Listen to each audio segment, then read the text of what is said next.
নমস্কাৰ মই ডক্টৰ পংকজ গোস্বামী আজি সেন্ট্ৰেল সেৰাছ ৰেটিনোপেথী সম্পৰ্কে দুআষাৰ ক'বলৈ ওলাইছিলো চকুৰ ভিতৰত থকা ৰেটিনাখনত আমাৰ যদি কেতিয়াবা ফ্লুইড কালেকশন হয় বা পানী জমা হয় তেতিয়া হলে সেই মেকুলাৰ এৰিয়াটো ফুলি উঠে এই মেকুলাৰ এৰিয়াটো ফুলি উঠি দেখাটো যেতিয়া কমকৈ হৈ যায় তাকে আমি সেন্ট্ৰেল সেৰাছ ৰেটিনোপেথী বা CSR বুলি কওঁ এই CSR সাধাৰণতে 20 পৰা 40 বছৰ বয়সৰ মানুহৰ বেছিকৈ হোৱা দেখা যায় আৰু মতা মানুহৰ ক্ষেত্ৰত এটো বেছিকৈ হয় কিন্তু মাইকী মানুহৰো কেতিয়াবা এটো হোৱা দেখা যায় কোনবিলাক মানুহৰ বেছিকৈ হয় টাইপ এ পাৰ্সনালিটি যিবিলাক খুব এম্বিশিয়াস মানুহ যিবিলাকে খুব পাৰফেকশনিষ্ট যে নিজকে খুব হাই এম্বিশন ৰাখে তেনেকুৱা মানুহৰ ক্ষেত্ৰত এটো বেছি হয় যিবিলাকৰ হাই প্ৰেছাৰ থাকে বা যিবিলাকে ধৰক আনকন্ট্ৰোল হাই প্ৰেছাৰৰ কাৰণে মেডিসিন খাই আছে বা কিছুমান মানুহৰ এজমেটিক প্ৰবলেম আছে বা এনেকুৱা স্কিনৰ প্ৰবলেম আছে তেওঁলোকে হেতু কাৰণত স্টেৰয়েড লৈ আছে স্টেৰয়েড বেছি দিন ব্যৱহাৰ কৰিলেও এই CSR হ'ব পাৰে CSRত কি হয় আমাৰ চকুৰ ৰেটিনাখনৰ যিকিটা লেয়াৰ আছে লেয়াৰ বিলাকৰ ভিতৰত পানী জমা হয় পানী জমা হৈ পিনে আমাৰ ৰেটিনাখনৰ মেকুলাৰ এৰিয়াটো ফুলি উঠে তাৰ ফলত আমি দেখা কমকৈ পাওঁ ইয়াৰ সিম্পটম হৈছে প্ৰথমতে আমি এটা চকুৰে কমকৈ দেখো যেটো চকু এফেক্ট হয় সেই চকুটোৰে কমকৈ দেখো আৰু কমকৈ দেখি তাৰে চকুৰে মাজৰ সেন্ট্ৰেল ভিজনটো আমি কমকৈ দেখো সেই সেন্ট্ৰেল ভিজন এটা কলা কলা স্পট দেখা পাব পাৰো আৰু লাহে লাহে এটো কেতিয়াবা বেছি হৈ যায় বেছি হলে একেবাৰে চকুটোৰে নেদেখাও হৈ যাব পাৰো এনেকুৱা যদি কিবা লক্ষণ থাকে তেতিয়া হলে আমি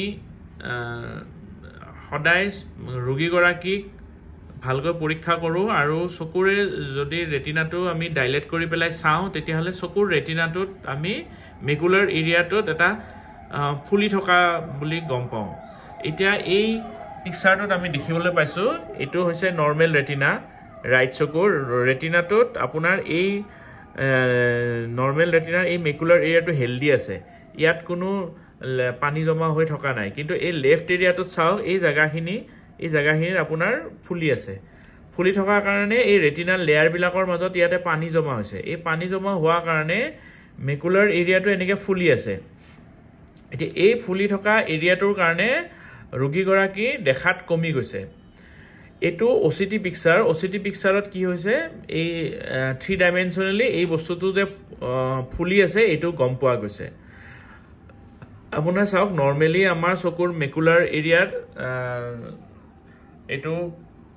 200 পৰা 300 মাইক্ৰনৰ ভিতৰত গুটেইখিনি থাকে ইয়াতে মেকুলাৰ এৰিয়াটো 500 লৈকে এটো ফুলি গৈছে ফুলি যোৱা কাৰণে এই জায়গাটোত আপোনাৰ পানী জমা হোৱা কাৰণে ফুলি গৈছে আৰু ইয়াত তেতিয়া লাইট পৰিলে আমি ৰোগী গৰাকীয়ে ভালকৈ দেখা নাপায় আৰু এই জায়গাটোৰ কাৰণে ৰোগী গৰাকীয়ে সমুখত কলা স্পট থকা যেন পায় এতিয়া এই কলা স্পট থকা যেন পালে ৰোগী গৰাকী লগে লগে ভাল নাপায় সেই কাৰণে তেওঁলোকে ডক্টৰৰ কাষ চাপে আৰু আমাৰ চকুৰ ডক্টৰ সকলে চকুৰ মনিটো ডাইলেট কৰি আমি যেতিয়া ৰেটিনাখন ভালকে পৰীক্ষা কৰো তেতিয়া হলে CSR থাকা আমি গম পাওঁ আৰু OCT কৰিলে ইয়াক আমি ক্লিয়াৰ কাট ভালকৈ গম পাওঁ আৰু কেতিয়াবা আমি FFAও কৰিব লগা হয় FFA কৰিলেও আমি ইয়াকে ভালকৈ ডায়াগনোসিস কৰিব পাৰো এতিয়া ইয়াৰ ট্ৰিটমেন্ট কি এইটো সাধাৰণতে আমি নিজেও কেতিয়াবা ভাল হৈ যায় 1 পৰা 3 মাহ সময়ৰ ভিতৰত কেতিয়াবা নিজে ভাল হৈ যায় কিন্তু কিছুমান ক্ষেত্ৰত ইয়াৰ ট্ৰিটমেন্ট লাগে আমি সাধাৰণতে যিবিলাক মানুহ খুব এম্বিশিয়াস বা টাইপ এ পাৰ্সনালিটি হয় তেওঁলোকক অলপ মানে যোগাসন বা মেডিটেশন কৰিবলৈ এডভাইস কৰো আৰু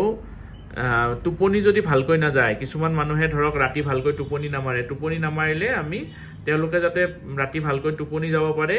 তাৰ কাৰণে আমি এডভাইস কৰো তাৰোপৰি আমি চকুৰ ক্ষেত্ৰত আমি কেটামান দৰব দিও যিকিটা সাপোৰ্টিভ দৰব আৰু তেওঁলোকে যদি ইতিমধ্যে কিবা বেমাৰৰ কাৰণে স্টেৰয়েড লৈ আছে স্টেৰয়েডটো আমি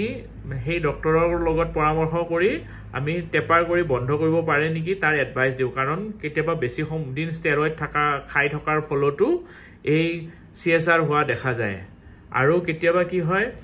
ধৰক হাই প্ৰেছাৰৰ মেডিচিন ভালকৈ খোৱা নাই বা বহুত দিন ধৰি হাই প্ৰেছাৰ হৈ আছে তেতিয়াও আমাৰ এই CSR হোৱা দেখা যায় গতিকে CSR যদি হয় তেতিয়াহ'লে আমি পলম নকৰি চিকিৎসকৰ ওচৰ চাপিব লাগে আৰু ডায়াগনচিছটো ভালকৈ হ'লে ইয়াৰ ট্ৰিটমেণ্টটো সহজ হৈ পৰে আৰু বেছি চিন্তা কৰিব নালাগে কাৰণ বেছি চিন্তা কৰিলেও এই CSR ৰোগটো বেছিকৈ হোৱা দেখা যায় আৰু এইটো এবাৰ CSR ৰোগটো এবাৰ হ'লে মাজে মাজে আকৌ হোৱা দেখা যায় আমাৰ ওচৰত এনেকুৱা বহু ৰোগী আহে যে তেওঁলোকে আগতে CSRত হৈছিলে কিবা ঔষধ লগোৱাৰ পিছত ভাল পাইছে কিন্তু এবছৰ বা দুবছৰ পিছত তেওঁলোকৰ আকৌ হৈছে তেতিয়া তেওঁলোকে এই লাইফষ্টাইল মডিফিকেশ্যনত গুৰুত্ব দিব লাগে তেওঁলোকে যাতে টোপনি ভালকৈ মাৰিব পাৰে তাৰ ওপৰত গুৰুত্ব দিব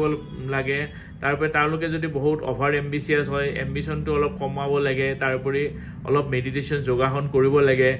তাৰোপৰি যাতে স্ট্ৰেছ বেছি নলয় কাৰণ স্ট্ৰেছ ললে কৰ্টিসল হৰমন ৰিলিজ হয় আৰু সেই কৰ্টিসল হৰমনৰ কাৰণে এই CSR হোৱা বুলি গৱেষকসকলে ক'ব বিচাৰে গতিকে স্ট্ৰেছটো আমি যদি কমকৈ লওঁ তেতিয়াহ'লে আমি এই CSRৰ পৰা বাচি থাকিব পাৰোঁ এইকাৰণে আহক আমি সকলোৱে CSR সম্পৰ্কে অৱগত হওঁ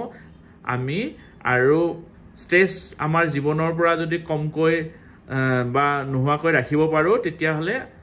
এই CSR নোহোৱাকৈ আমি থাকিব পাৰিম ধন্যবাদ